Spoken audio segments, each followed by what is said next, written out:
Là, par exemple, c'est une classification de Donjons et Dragons. Donc, il nous dit, il y a le Power Gamer, le Thinker, c'est un peu celui qui aime résoudre des puzzles. Il y a l'aventurier. Alors, bien sûr, on peut être une combinaison de tout ça. Moi, c'est ça que j'aimais bien. Alors ma fille, elle trouvait que j'étais Poufsouffle, l'autre trouvait que j'étais Serdaigle. En fait, je suis Gryffondor. Ok. Comme il y avait débat dans ma famille, je me suis dit peut-être que c'est un peu enfantin, quatre maisons. Alors finalement, je suis Griffon-d'Aigle. Là, ok. Ce genre de profilage, d'outils, ça peut servir pour soi-même, évidemment, entre amis, comme ça. Mais ça peut être aussi finalement, pourquoi pas, avec un client, à une réunion, en icebreaker ou juste de sonder et pourquoi pas de faire un personnel en rajoutant aussi les moving motivators. Alors ça vient d'un jeu sérieux de management 3.0 et on nous dit voilà, c'est quoi tes valeurs principales, tu vis pourquoi. Voilà, par exemple, liberté, curieuse et but, ben, mine de rien, en 3 mots, j'ai appris finalement pas mal de choses sur toi. Très vite, je me dis, ça peut faire un CV, ça peut faire une matrice, comme vous voyez en bas. Là, par exemple, j'ai mon fameux griffon d'aigle, donc je me suis inventé un animal qui était un lion ailé. J'ai pris les deux couleurs que j'aimais le plus dans les deux maisons, j'ai pris ce qui me correspondait plus et les célébrités que j'aimais le mieux. Donc finalement, je me fais ça un peu à ma sauce, je me vends. Ok, bah moi, je mets en avant que je suis plutôt aventurier, plutôt à réfléchir, et puis j'ai envie d'aller au bout des choses, et je suis très sur les relations sociales, la curiosité. Et ben mine de rien, un employeur, il peut ben, se servir de ça. Et puis, vous pouvez lui dire, moi, je suis désolée, j'ai eu la preuve de ça parce que j'ai fait le test de Gryffondor. Hein, le Choixpeau a dit que j'étais courageux. Donc, voilà. Finalement, même si moi, en tout cas, je ne savais pas mes soft skills, ce truc, il me dit que je suis plutôt comme ça. Au poker, il y a ce qu'on appelle des tels. C'est des signes qui racontent une histoire. Donc, c'est vraiment quelque chose qui va nous donner des indices. Attention, là derrière, il y a le magicien dans sa tour. C'est je t'envoie des boules de feu si t'arrives. Tout ça, en fait, c'est cet ensemble de choses qui va nous donner des messages. Peut-être que ce gars-là qui me fait du rodin, certainement, il va oser plus de choses que le sérieux. Le créatif, il va se permettre des sortes de moves qui va peut-être un peu te surprendre, peut-être qu'il va plus te bluffer. Je vois pourquoi cela arrive rarement. Les créatifs au poker, oui, parce que c'est dangereux. Il prend des risques par rapport au sérieux. Le jeu sérieux, on va dire, il va rechercher le jeu idéal. C'est pas que les jetons. Si tu regardes mon bureau, même actuellement là, bah, c'est bien que tu vois pas mon bureau. C'est bien que tu vois cette présentation parce que je serais plutôt au niveau du dissipé et j'étais comme ça au poker aussi et ça voulait dire que j'étais plutôt fantasque. Donc c'était pour vous dire l'importance du second plan en fait. Et là maintenant, je voudrais aller avec vous donc sur l'observation. On est dans la partie encore d'aller essayer de scanner l'autre en fait, en toute bienveillance, hein, bien sûr, parce que là, c'est pas Big Brother, hein, c'est vraiment pour développer de l'empathie avec lui. Repérer l'autre, scanner l'autre, c'est pas forcément pour lui nuire. C'est par exemple, un troll, c'est l'élément un peu perturbateur du groupe. Pour le gérer, déjà, il faut l'avoir identifié. Vous allez pouvoir lui servir une sorte de traitement spécial, un menu troll. Et la même chose pour le timide.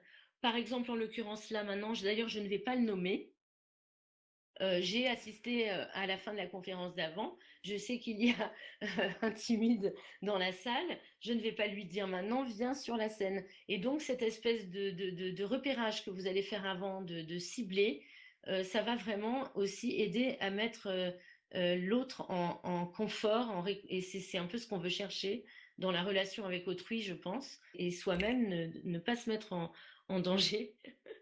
Donc, il est grillé, voilà.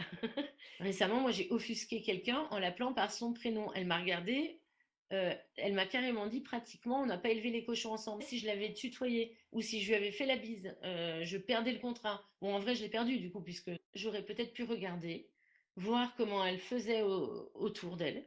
J'aurais dit madame, voilà. Et on peut aussi éventuellement repérer les signes de burn-out chez un collègue avant l'heure, en fait. C'est ça l'idée un peu d'essayer de devancer. J'ai fait exprès de faire des doodles pour montrer que finalement, il ne faut pas se compliquer la vie. Le joueur de poker qui arrive à lire dans l'adversaire, c'est pas parce que c'est Sherlock Holmes, enfin, c'est pas un magicien. En fait, il faut rentrer dans cette espèce d'observation vraiment active pour les voir. Et on se rend compte que c'est assez simple. On les connaît déjà certainement. Des fois, on n'a pas les mots, l'expérience ou l'entraînement. Mais c'est super simple de pratiquer ça. Puisqu'il suffit de regarder les gens dans le métro ou de regarder la tête de vos enfants quand ils vous racontent un bobard. Donc là, en haut à gauche, vous avez clairement la colère. Au milieu, en haut, vous avez la joie. En haut à droite, vous avez, oui, là, on voit pas le corps, mais bon, vous avez la peur. Là, il y a très peu de différence avec en bas à gauche, mais c'est la surprise. En fait, la peur est beaucoup plus figée. Donc là, vous voyez qu'il y a très peu de différence sur le doodle, c'était fait exprès pour montrer que ça agit sur très très peu d'endroits sur le visage et du corps. Là, on voit que les sourcils, ils sont pas pareils, par exemple, pour la peur et la surprise. Là, on a le dégoût tout en bas au milieu. Et on a la tristesse, où là, on a le corps affaissé. Et c'est Paul Ekman, en fait, qui a classifié ça. C'est donc un psychologue, un neurologue qui a fait beaucoup avancer la science du langage corporel. Donc oui, là on a la colère, vous voyez comment elle a les lèvres pincées, elle retient quelque chose et ça se voit, voilà, ça ne peut pas sortir, mais c'est quand même là. Moi ce que j'aime bien, c'est quand j'ai abordé ce sujet du langage corporel, on m'a dit, il faut peut-être pas comparer les humains aux animaux. Et donc là j'ai dit oui, oui, et j'ai mis un animal, même si vous connaissez rien aux animaux, vous avez compris qu'il avait peur quand il fait cette tête-là, vu qu'il est pareil que vous. Et là, vous avez la surprise en dernier, avec bien sûr les sourcils relevés. Est-ce qu'au poker, finalement, on peut être un seul perso? On va rarement ressentir qu'une seule émotion, montrer qu'un seul truc. Là, en bas à gauche, c'est Fort Boyard, il est joyeux et une émotion qui va pas avec. Oui, pour moi, il n'y avait que les enfants. C'est genre, ah, c'est dégoûtant, mais bon, c'est rigolo. Et c'est intéressant ce que tu dis parce que Paul Ekman, il dit que le dégoût, c'est le visage de la haine. L'important, c'est ce que l'autre pense et c'est pas ce que vous pensez renvoyer. Et des fois, il y a un décalage énorme. Vous, vous avez croisé les jambes parce que vous étiez à l'aise et lui, il se dit, oh là là, elle est très opposée à cette idée. Ou cacher ses mains. Tout de suite, c'est les loupiottes un peu du danger qui s'allument. Et en tout cas, ça va provoquer plutôt des sentiments assez négatifs chez la personne en face. Le contrôle, remettre sa cravate, c'est moi le chef. Alors, ça peut être un tic, mais voilà, c'est un début de manspreading quand même. Et c'est plutôt des gestes plutôt positifs parce que ça va montrer une confiance, une autorité, une assurance. Il faut faire attention à ne pas en abuser. Là, par exemple, on voit M. Sarkozy lever le doigt. Tant qu'il reste comme ça va à peu près. Ça montre une énorme autorité. Il ne faudrait surtout pas qu'il le pointe vers quelqu'un d'autre. Mais si vous regardez le président Trump, il y a un petit indice. Vous essayez de faire, vous savez, comme les livres d'images qu'on avait quand on était petit, où on peut séparer le haut du visage, par exemple, et le bas du visage. On a par exemple une tête de crocodile et un bas de canard. Il faut qu'on reste cohérent dans son visage, normalement. La gauche va avec la droite, symétriquement, à peu près. Le haut avec le bas. Là, il souffre en haut, il est content en bas. Ça montre que c'est une posture et qu'en fait, il n'est pas bien. Quand vous voyez quelqu'un, par exemple, se caresser un petit peu la main, c'est comme quelqu'un qui va se bercer. On s'en rend absolument pas compte, hein, généralement qu'on fait ça. Et en fait, ces gestes, ce sont des gestes de réconfort auxquels il faut prêter une grande importance. Ils peuvent, vous allez voir, arriver très vite parfois. Ils en disent très très long. Donc là, je vous disais, on a parlé des autres. Je pense qu'il faut faire attention aussi, comme je vous disais, le côté communicant avec nous-mêmes. Parce que bien sûr, si on détecte ça chez les autres, ça veut dire que nous-mêmes, ben, on est pareil, hein, on laisse autant de traces, on laisse autant de messages.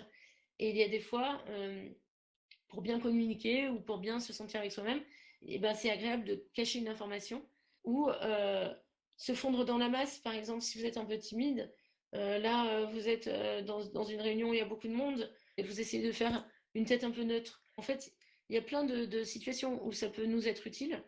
Et le joueur de poker, c'est vrai qu'il est entraîné à la faire beaucoup, beaucoup, parce qu'il sait que sinon, il va donner énormément d'informations avec son visage. Alors, je vais me protéger, je vais mettre un bouclier devant moi, et ce bouclier, c'est une transition.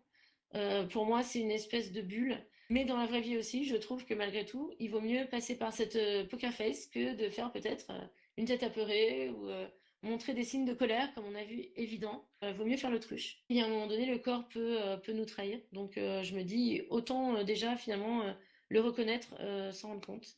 Je me suis toujours dit, bon bah, si on bluffe, à un moment donné, la respiration va revenir. Ça va se voir, enfin les épaules, c'est vraiment très dur de garder cette posture-là longtemps. Donc entraînez-vous peut-être à la garder 5 secondes en face du miroir, en train de regarder peut-être une vidéo qui vous surprend, n'importe quoi, et d'essayer de rester neutre. Et alors il y a un écrivain qui s'appelle Mike Caro, qui nous a dit aussi finalement le langage corporel, c'est pas que physique, c'est aussi les sons. Et il appelle ça Sounds of Sorrow. Récemment, vous voyez, surtout avec le confinement et tout, c'est beaucoup arrivé. On s'est retrouvé beaucoup en remote. Et les gens, donc, ils se disent, bon, des fois, ils oublient la caméra, c'est encore pire, mais des fois, ils font pas gaffe à leur voix, en fait. Et qu'est-ce qu'ils font de temps en temps? Eh ben, t'as l'impression que tu manges avec eux. On s'en rend pas forcément compte, mais on fait des espèces de chlures, gluc, gluc, et il faut pas oublier les autres. Les mots dans ces cas-là, c'est un peu le chant des sirènes. c'est les violons. Si je te dis je suis super content et que mon visage n'est pas content, tout simplement, il y a quelque chose qui ne va pas. Finalement, une fois qu'on fait attention à tout ça, il faut se faire confiance, croire en son instinct. On l'avait quand on était enfant, parfois on le perd en étant adulte. Et je pense que de temps en temps, il faut lui refaire confiance. L'analyse, en fait, après, c'est cool, mais parfois déjà, on n'a pas le temps. Et elle n'est pas forcément mieux que l'instinct. Se poser la question, se dire pourquoi j'ai eu cette idée-là à ce moment-là, pourquoi tiens, j'ai pensé ça. Tiens, j'avais coché ce QCM, tout comme ça, pourquoi j'ai changé d'avis. Voilà, strong égale strong, ça veut dire à un moment donné, cette personne, elle va avoir par exemple, je sais pas, une paire d'as et elle va sourire. Bah oui, strong égale strong, parce qu'en fait, elle montre un signe fort, bah c'est normal puisque elle a une paire d'as. Ou alors c'est normal vu qu'elle vient d'avoir son bac. En italien, on dit brutti ma boni, ça veut dire c'est moche mais c'est bon. En gros, ça veut dire quoi? Faites attention à la réalité, faites attention à ce que vous voyez. Soit finalement la personne est sincère, donc voilà, elle montre de la faiblesse, elle montre de la force. Soit il y a des fois quand elle veut biaiser, qu'elle pense qu'elle a fait le cours Florent et qu'elle est forte, et ben là, elle va montrer l'opposé. Moi, ça m'est arrivé de voir quelqu'un avec les as en face de moi. Et j'ai jamais de jeu, j'en ai marre de jouer. Et ben alors là, toutes les lanternes s'allument. On se dit, mais qu'est-ce qu'il nous fait en fait, lui? Parce que s'il a une main moyenne, il fait jamais ça. Qu'est-ce qu'il met dans cet état-là? Il va pas nous dire sa main. Donc, quelle partie du corps en dit le plus sur nous? Quelle est la partie du corps qui peut nous trahir